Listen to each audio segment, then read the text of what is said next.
Hello, all, and thank you for joining us today for this presentation, The Making of a Match, Designing Sports Action at Big Bad Con 2021. Before we kick off, we'd like to begin by acknowledging the traditional owners of the land on which we are presenting this talk today, the Gadigal and Wangal people of the Eora Nation, and we pay our respect to elders past, present, and emerging. For those of you who don't know us yet, hello, I'm V. Hendro. This is Hayley Gordon, and we are Storybrewers Roleplaying. We've been designing and self-publishing games for the past 4.5 years, and we focus a lot of our game designs on games, play experiences that are emotional and collaborative. So some of the games that we've made, we did Alas for the Awful Sea, Good Society, Jane Austen RPG, and then recently this year, 2 one-shot games that are part of our Little Box series, which is Villagesong, a game about village leadership inspired by pre-colonial Java, and our Mundane Supernatural Life, which is about a day in the life of a supernatural person and their loved one. And of course, we've also got Fight with Spirit, which is our sports drama RPG. It's on Kickstarter now and is an upcoming game, and this forms the basis and inspiration for our presentation today. So just a little bit about Fight with Spirits in a nutshell kind of thing. It's a game about a sports team growing up and striving together. So you're playing in the context of either a high school or college sports team battling your way through a major tournament. And in this game, you'll be honing your skills, facing down rivals, and striving for victory together. Along the way, you'll explore friendships, feelings, and the fleeting nature of your time together. Yeah, and central to the game is obviously the highs and lows of a tense sports match. So our design challenge was how to make this match feature both compelling sports action as well as dramatic character moments. And in this talk, we're going to take you through how we designed matches for Fight with Spirit and the principles and considerations that sort of drove us from one iteration to the next. So this talk is very focused on RPG design, and in particular, the struggles that we faced when we were designing Fight with Spirit and the solutions that we chose to those problems. So we're basically going to jam 2 years of design thinking into the next 40 minutes or so. Before we get into it, though, just a couple of housekeeping things. We'll be taking questions at the end of the talk. There's going to be like a generous amount of time we leave for that. So if you do think of a question during the talk, feel free to pop it into the chat, and we'll get to it at the end of the sort of talk bit. And secondly, we'd like to take a moment just to note that this talk is just our own experience of designing this game, and this sports game specifically. Everyone designs a little bit differently, and there's not really a right way to do it. But we're sharing like our experience here with the hope that you'll find this helpful or interesting in your own practice and if you're developing a sports game. So today we are going to broadly cover the following points. So firstly, we're going to start by taking you through the key building blocks of a Fight with Spirit match, and we'll sort of refer to those throughout our talk.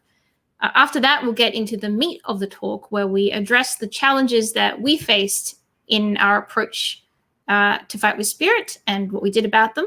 So we're going to be talking firstly about the balance between capturing drama and simulating a sports match. Secondly, about flow, the flow of a match and the effect of pacing. And lastly, we're going to be talking about balancing predictability with uniqueness and how we've tried to use both of those to our advantage in matches. And we'll finish up, of course, with a quick wrap up and open up the talk for questions after that.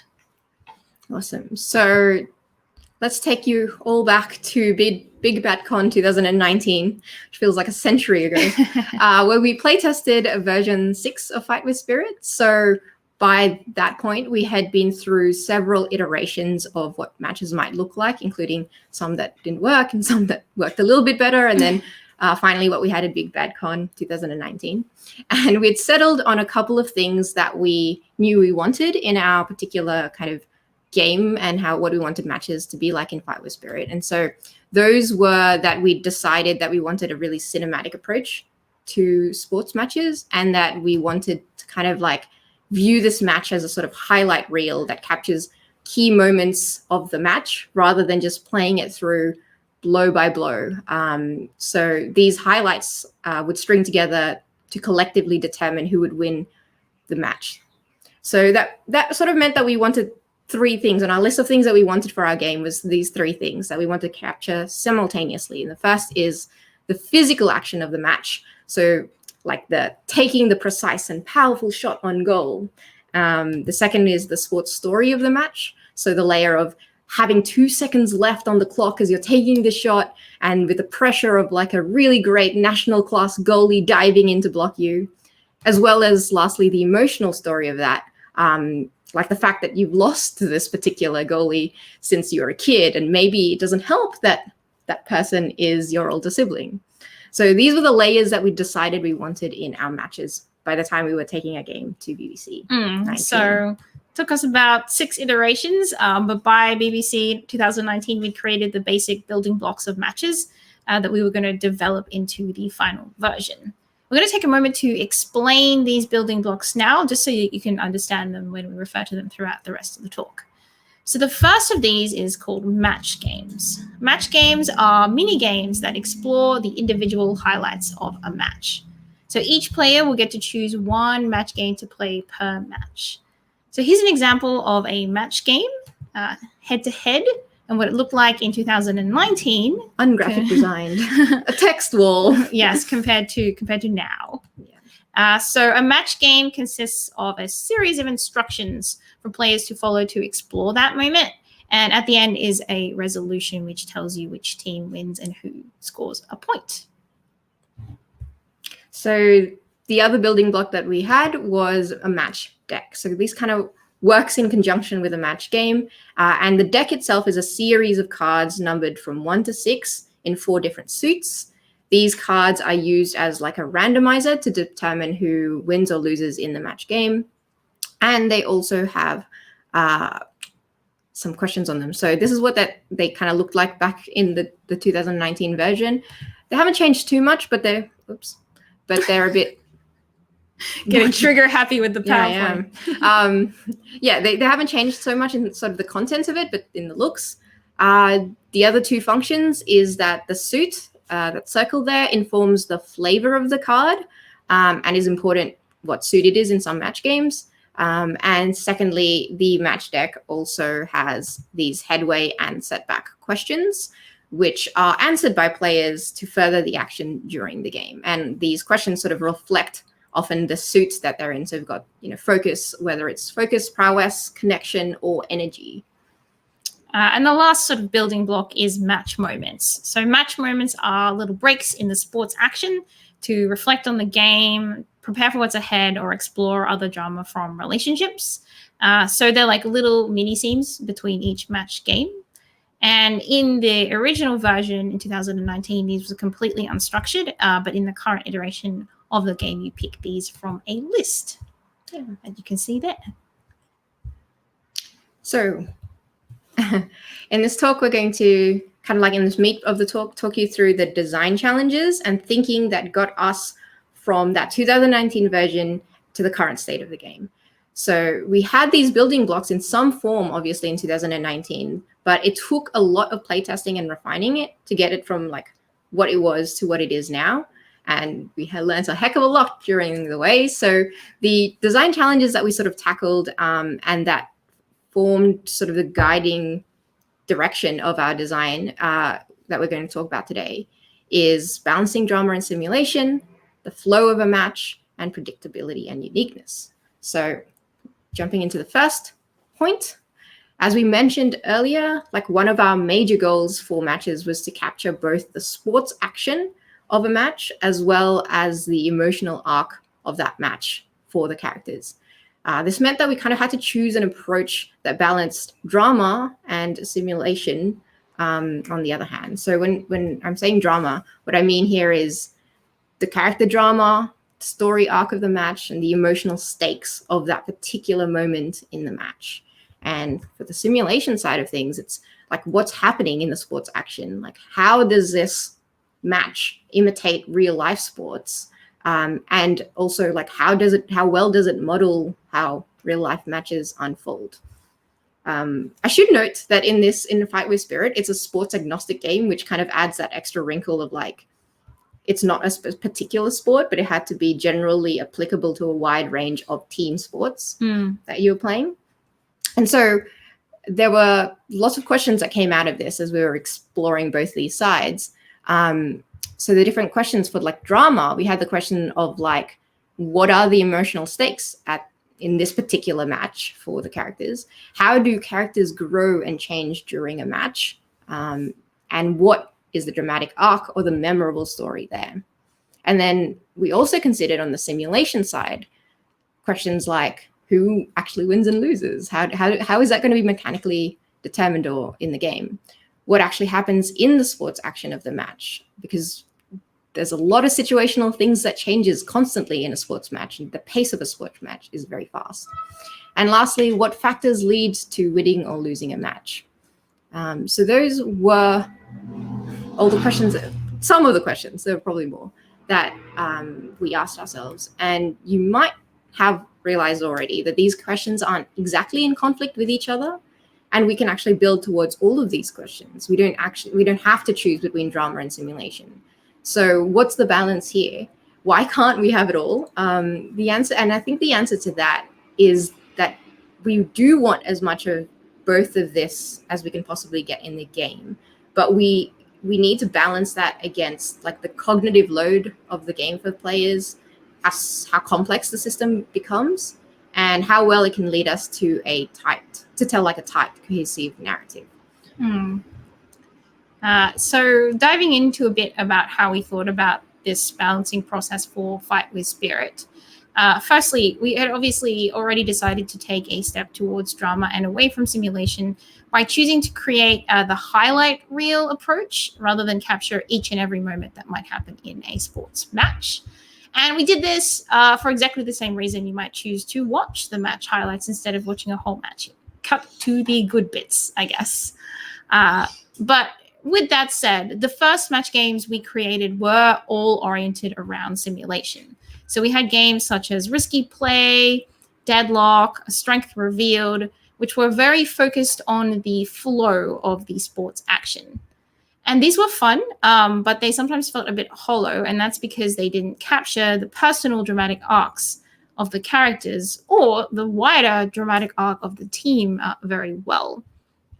So to address this, we decided to transition to match games oriented around both a specific moment of sports action and a specific emotional question. So just to give an example of that, the game Team Combo is about the sports action of whether two characters can pull off a combo move to score. But it's also about exploring the question of whether the characters' hearts and minds can connect under pressure. So at this stage, we're thinking, let's turn up the dramatic stakes in the match game and make these as important as the sports stakes. So that was good thinking. But as soon as we did that, we realized another wrinkle, and that was a bit of a problem to us. And this was the problem of mixed incentives, because when games simulate things, players tend to want to win. So you want to succeed on your perception check. You want to soak the damage, with your armor. And of course, you want to win the point for your team. But when people are more focused on the drama, success isn't always the point.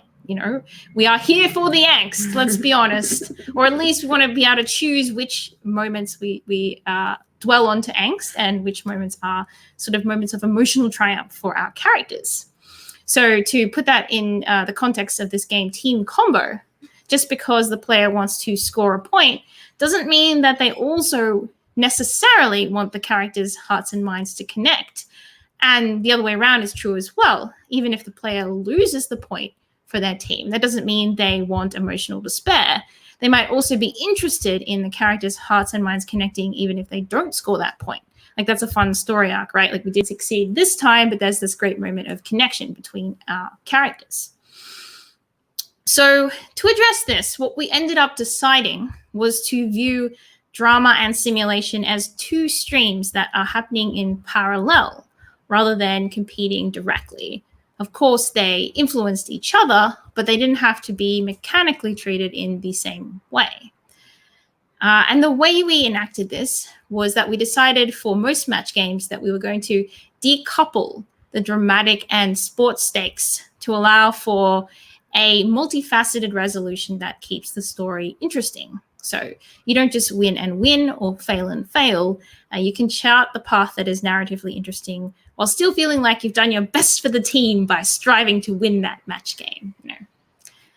And we did find that this approach has allowed us to lean into the drama of the match a lot further, as people aren't that afraid that their emotional turmoil of their character is going to make their team lose. And in doing so, it's made matches more interesting. And it's also meant that we haven't had to sacrifice drama for simulation or simulation for drama directly, but rather we've tried to bring out as much of both as time and space will allow us. So the takeaways that we've kind of pulled out of this experience of grappling with drama and simulation is, first, being more courageous in exploring more complex and multifaceted resolutions. And when we do that, to really be more intentional where we blend and where we decouple elements of the game, to allow for more narratively rich resolution moments, like what Hayley was saying about being able to connect your hearts and minds, but somehow still miss out on making that point on the field, and having that sort of gray area of things to fall into. And in this way, it's sort of like considering not just the degrees of success and failure, but also narratively reaffirming the core themes of the game. So in our case, being like character, connection, and emotion, and that sort of dramatic tension in both the sports action and the emotional arc of the characters. So moving on from here to our second major design consideration, and that was the flow of a match. So one of our goals for Fight with Spirit was to capture a cadence that felt like a sports match. So in a sports match, there is a continuous flow of play with small moments in between, where there's a timeout where players talk or strategize, and players will go through their own individual experience of the match, whether they're on the field, off the field, or marking a particular person, and so on. But there's also the overall flow of the match, with different people moving in and out of focus to tell this complete story of who wins. So there is a relentlessness where, regardless of what happens in a single moment, the match keeps going. And for us, capturing this part of a sports match came down to two elements, which were pacing and smoothness. So pacing is the rhythm of a particular part of the match, as well as the match as a whole. And it ideally, it includes both the fictional pacing, but also the real life pacing and rhythm of different sections of play. So you want these to work in tandem so that things are feeling on the table like they are in fiction. So they sort of mirror each other.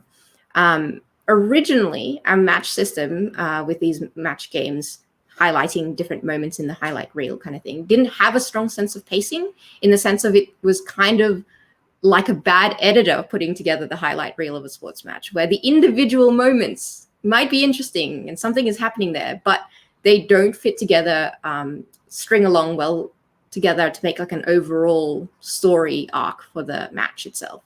So what we ended up kind of thinking through and tackling it with is like to combat this in Fight with Spirit, we've now follow a sort of defined match structure, which I'm putting up on the slide here, but I'll explain. So the different sections of this match structure serve different purposes in pacing the match. The opener is, for example, is the very first game of every single match, and it's a warm-up game. It starts slow with descriptions, and then escalates into the first card draw of the match, which both sets the tone and also works as kind of like a mini tutorial for how other match games, will work. So then after the opener, we alternate between match games and match moments. So we talked a little bit about match games, how they're highly structured. They highlight the moments, but that them being like this literal series of instructions that you follow from beginning to end helps to have that action continuously move along and keep that pace high, while the content of the instructions itself focuses on like the most high octane moments. So in contrast to those like very structured match games, we put in this match moment in between each match games, which are moments defined by the players. They can be as long or as short as that player wants them to be. They are like this very much needed breathing room between match games. and it allows players to take things at their own speed and pace for a few moments, which kind of like mirror what a timeout in a sports match might be like, or like that space in between points for certain games where you do have like not on the clock time, but just normal times between the actual sports action. So then we also chose to end each of these matches with a couple of ending games, either final moments or one last chance. You play several different ending games. But these ending games, both of them, what they do is to cap off the matches with some retrospective moments, and sort of they help tie the overall story of the match together in a more structured way. So the pacing sort of like was improved a lot when we moved on to this sort of system, rather than just having high intensity match games randomly strung next to each other the whole way through. So that's pacing. The other thing that we said we was really important to us was smoothness. So smoothness, I'm going to define, it's just how easy it is for the players to move through the match, like from one thing to the next until the match ends. But it encompasses considerations for us like do the players know what they can do or say next? Or do the players know how to perform the instructions on the match games? Are there different choices that players could make? And are those choices clear and transparent to the players as they're moving through the match? So we want the game itself, we wanted Fight with Spirit to provide as much of a smooth experience as possible without relying on a facilitator or a GM to fill in that gap. So helping the GM or facilitator as much as possible. I guess what we found is like smoothness is always improved over time through continuous playtesting. Like if you look at how the differences in the original like head-to-head game we had versus what we have now, like the changes, a lot of the changes that we made to this was how it was going to tackle this problem of like smoothness, how easy it was for players to like move through this match game. So I'm just going to pick out a few of the things that we felt was like really, really helpful. You might find useful when considering your own games, is like always making it clear who is speaking. So in the newer version, you can see that like there's a color-coded pillboxes that kind of indicate who is meant to be speaking or taking carriage of that particular bit of the instruction.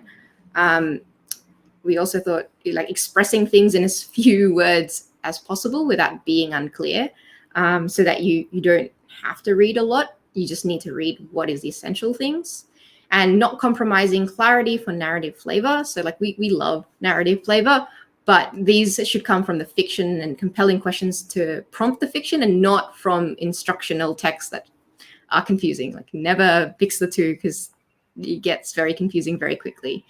And to that point, having consistent terminology throughout, like within each match game and between each match game, was also really important, so that you could kind of have that consistency. And also the graphic design obviously supports the clarity and ease of use with the headings, and like it's much easier to sort of follow where you are.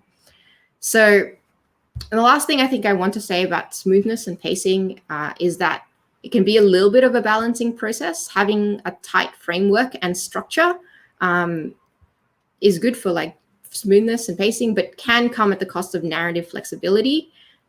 Through playtesting, you can see where you can make compromises and where you can't on that point.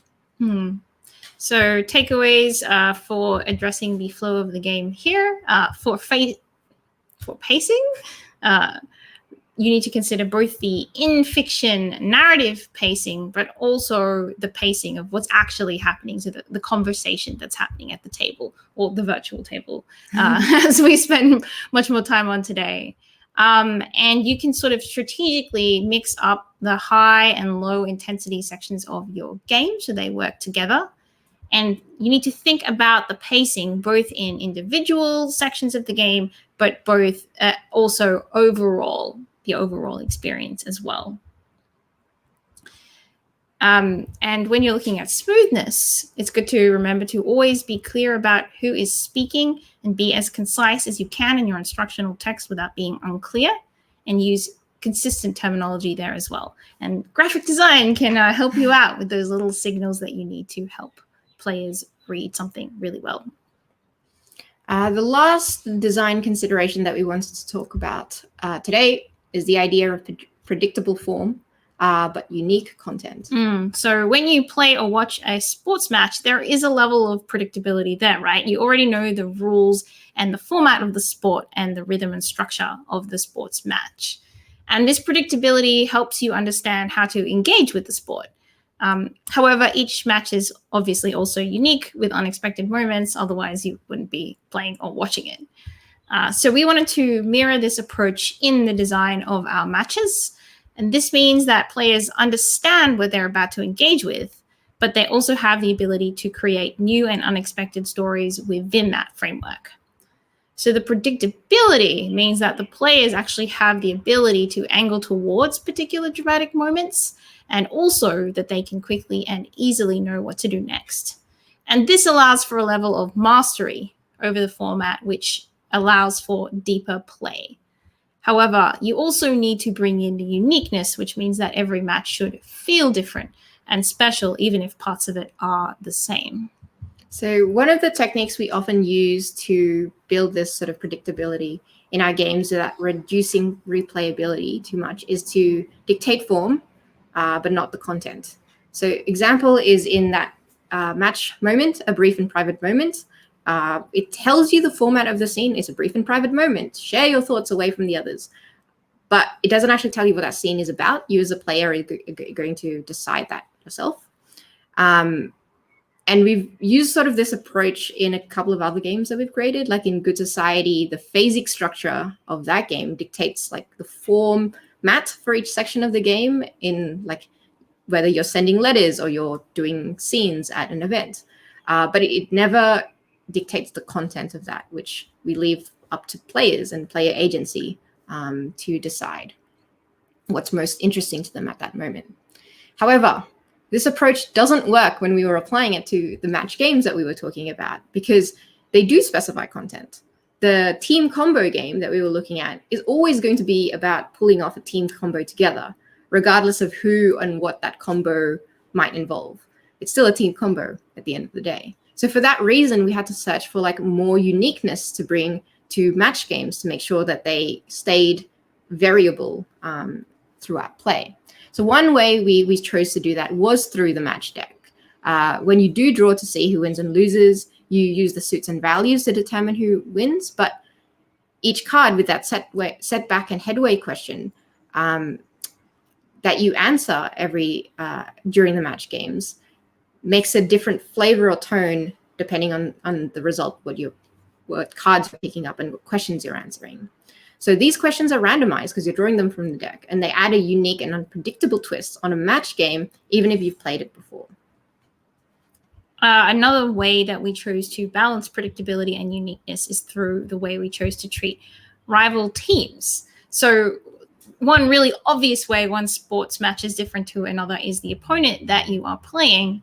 And as much as we wanted the game to center on the dramatic arcs of the players, we wanted playing against opponents to feel not just narratively different, but actually different in how it affects the match as well.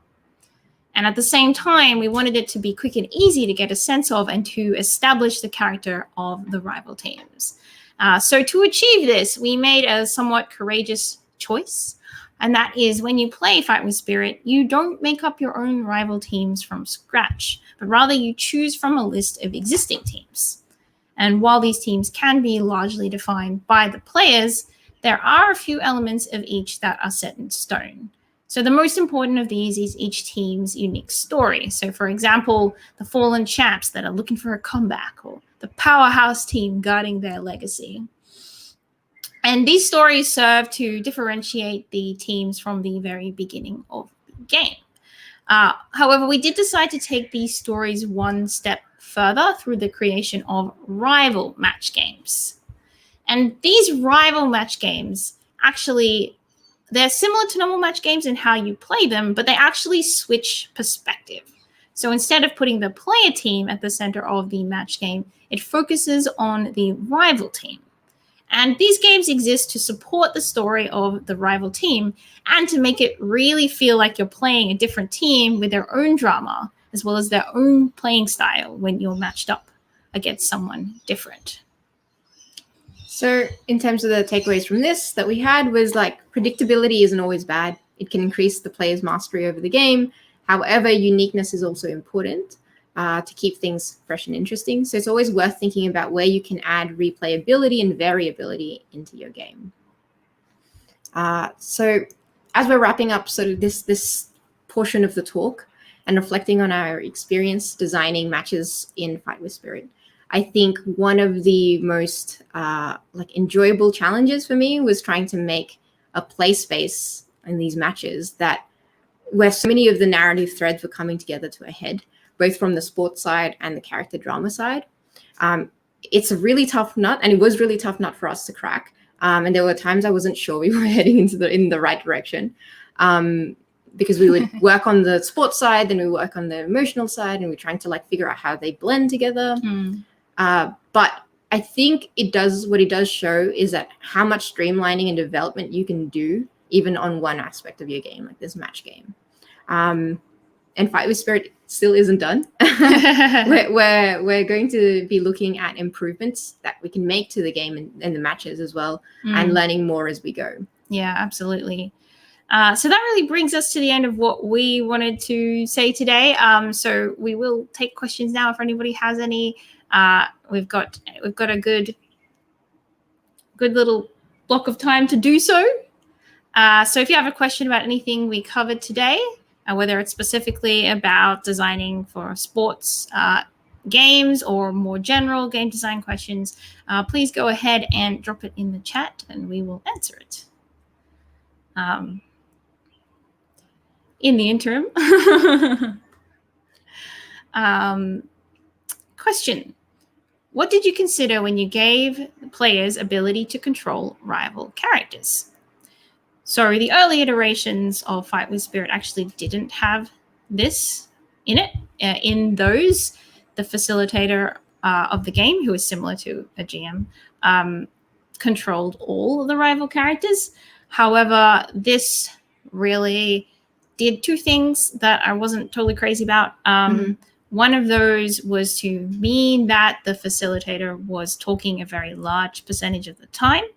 And one of the things about our ethos to collaborative storytelling is that the breakup of who is talking when should be a bit more balanced than that. Yep. So obviously the facilitator needs to talk a bit more because they're doing helpful things like framing scenes and stuff like that. But in general, that balance was just a little bit too out of whack for us. And the second thing is that it meant that people were much less invested in the rival characters. And in my opinion, the story of the rival characters is a really important one that is going to, create that variation and uniqueness between matches, but also is an interesting part of the player's story too. Like, if a player is got a crush on someone from the rival team, that question of how do I play against you with all I have, but also have these feelings for you is super interesting, right? So by giving those players, you're playing one of these rivals, that rival character becomes special to the player, and they will put their heart into playing that rival and really help bring that player facing drama into the forefront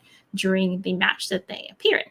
Yeah. The only things I would add to that is obviously the facilitator would have to the internal drama of the rival team is really interesting in stories like this, and there's often time dedicated to that, and it's a bit boring when just the GM has to do all of that work by themselves. So it was kind of fun for us to hit it over back to the players to play a few of those. And we knew from Good Society, where people play connections as well, multiple characters, that works quite well. But the way it currently still works is during some of those match games, the GM will kind of have overall control of the rival teams as a whole, when they're playing as a whole team. Yeah. So there's a sort of blend in sort of who has ownership of the rival characters. Yeah, you do it collaboratively. Yeah. What a there's shock. A theme here. No. Yeah. So another question we have here is, how much crossover does this design have with other action-based but not combat-based challenges, such as dangerous journeys or chases? Do you want to start us off with that one, or do you? Yeah, I think there is crossover in that. Like, I could see how you could use a similar system. Like, the minigames thing isn't new. I think The King is Dead had minigames like that. And there's a lot of like Firebrand style games that use that system. Having it, so I think that there is like a lot of potential in using those, for lack of like a better framework, like smaller frameworks that you kind of join together into a bigger whole. I think what would be interesting is considering like the overall challenges of like the overall pacing and story arc of like your dangerous journey and your chase. Like, it would feel better if there's a beginning, middle, and end kind of arc to that. But yeah, I think there's a lot of potential there. Yeah, I agree with that. I mean, I feel like we really took the idea of the mini games is already in existence. We just sort of implemented them in our own way, in the way that we thought would serve our own story best. And a mini game can cover any kind of subject matter, and it's very good for action-based challenges because it keeps you answering what happens next, what happens next, what happens next. You don't get stuck. And so if it's necessary to describe different aspects of an action-based challenge, it does that format very well. I think the part that is very specific to a sports match is the actual how we decided to combine those mini games together, along with the other parts of the matches in the game and the way the puzzle sort of fits together. And I totally agree with V in saying that you need to think about your own puzzle and how it fits together, and that's what makes that format of the mini game really shine, I think. Yeah. So the next question here is, how have you considered repetition in league sports, having multiple matches and histories of rivalries between teams for the game, and how it focuses on the smaller period of time specific to high school sports as opposed to professional sports? Yeah, that's a great question. Yeah, so one thing you do when you start a new game of Fight with Spirit is there is a collaboration and team creation section of the game. And I think very much that aspect of it comes in a lot into the team creation section, especially. Yeah. And one thing that you do is not only do you decide which rival teams you would like to play, and sort of the stories of those rival teams become important, you also determine what the relationship is between your team and that rival team. Yeah. And some of the relationships are very much up that alley. Like, this is our destined rival, like we play every year, and now they look down on us, or local kids. The local kids. We know this team. It's going to be weird. It's going to be like playing our best friends, so that history is very much inbuilt into the team creation process. Yeah. And the game really focuses on those two levels of like, you have the team relationship, so team to team, what that history and relationship is like, as well as like individual characters in the team having relationships to both each other and rivals within other teams. And so I think what I like about that is that it builds like a network or a community that encompasses your team, your relationships within the team, and also outside of that. And so like it has that feeling of everyone in the tournament having had history, or like having crossed paths at some point before, which is cool. And the other thing I will say is, when you give a player the ability to create their own rival team member, you can bet. You can bet that they're going to build some history into that. Like, I would be very surprised if there wasn't, history that is built in that way. So in that sense, it's pieced together. It's pieced together through various things that occur. We're getting a question here now. What other sports games narrative influenced your view of telling stories about sports through games or game-like objects? Or how video game franchise modes have embraced sports stories? I would say, just, this is kind of an aside, but like whenever we start designing a big game like this, we love to do research, which is just watching all of the sports media or ever in existence, or playing all the video games, or just reading about sports science, or various things. Like, being immersed in it is part of the fun. I try to look and read widely, and definitely also embrace some things that maybe a little bit outside what we would normally look at. They're not about storytelling necessarily, or they're not about games necessarily. Just try and soak it in. Yeah, like someone mentioned Blazeball here, which is also really interesting, because that's kind of like it's a very niche area. Like it's a simulation, it's a game, it's also a fandom. It's like there's a lot of interaction there. And so I think always looking out at those things and kind of figuring out why we do that is like to immerse ourselves in what's available out there. So we have sort of a rich base to draw on.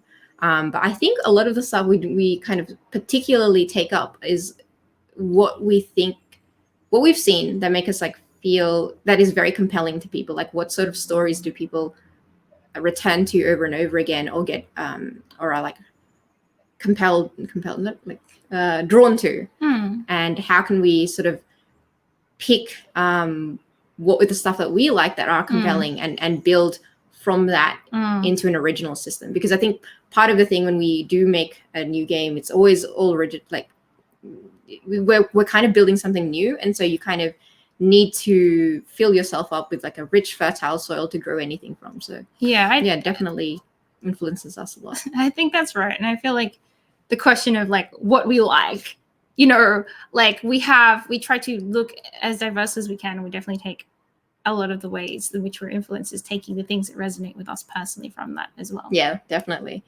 I mean, one of the things weirdly I think recently that resonated with me was we played Football Manager, which is a awesome game that is took up a lot of time to play. But that's a game where you play a sports manager and you're not playing any of the team players, and you're going through the season and kind of seeing where your team goes, kind of thing, and making management level decisions. Yeah. The whole screen is on an email inbox. You might think it's work because it's kind of is work, but like that was really interesting to me because there was so much emergent stories that came out of small moments, and we're like, wow, that's awesome. How can we like have that sense of emergent storylines and stuff like that? Yeah. Do you have one that stands out to you? I mean, I think you made a good point with Football Manager. I did enjoy it a lot more than I thought. But I do want to move on to the next question. All right. So that is, how do you calibrate variable levels of player knowledge about the sport in question? Great question, because actually we did think we did struggle with this one. Yeah. So for example, one player loves baseball and wants to tell a very involved game story, and another player knows next to nothing. We've definitely chosen to handle this in the collaboration phase of the game primarily. So when you get to the collaboration phase, it asks you, what level of sports description do you want to engage in? And it's not asking you about sports accuracy. It's not saying how important is it to be faithful to the sport, but in what level of detail do you want to describe the sport, right? Are we talking about complex discussions of tactics here? Or are we talking like, I hit the ball and it goes really far, you know, because both of those things are very viable ways of playing the game, and they do create a different result. And what I found, and I'm sure V's found as well in playtesting that's really interesting, is that when you take a group of people with different levels of knowledge about the sport and you make them answer that question, then it will tend to default down to a middle level of descriptiveness, where the people who know less will try harder than usual to describe it, and people who know more will understand that the other people that they're playing with don't necessarily have as much knowledge as they do. And the thing that makes that actually work in practice is that when you get to the match games themselves, match games are individual. So players take turns in choosing the match games and playing them out. And a player sort of determines the level of sports description that actually occurs in their own match game. And so it means that if one player would like to add a little bit more detail, they can do so, being aware that other players, you know, might not have as much knowledge. Then they start to describe it in a way that everyone else at the table can understand. Conversely, if a player is coming in with less knowledge, then that's in their control too, to describe things in a way they understand.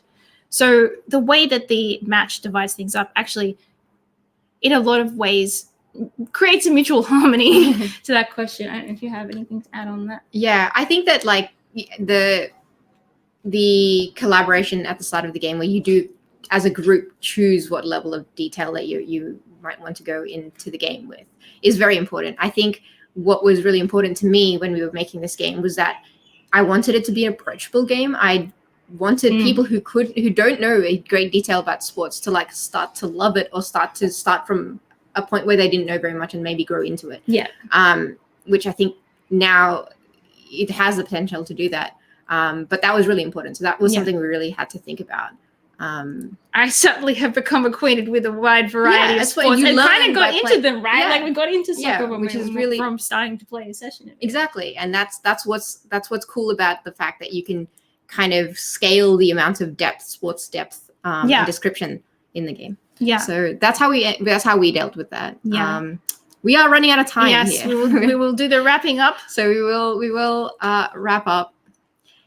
So yes, I think that's I want to say thank you for being with us today, and we hope that you've got lots out of this. We will be in the post-panel chats that's on Big Bad Con's Discord server to answer any questions we didn't get to, and if you have further questions, you can hit us up there.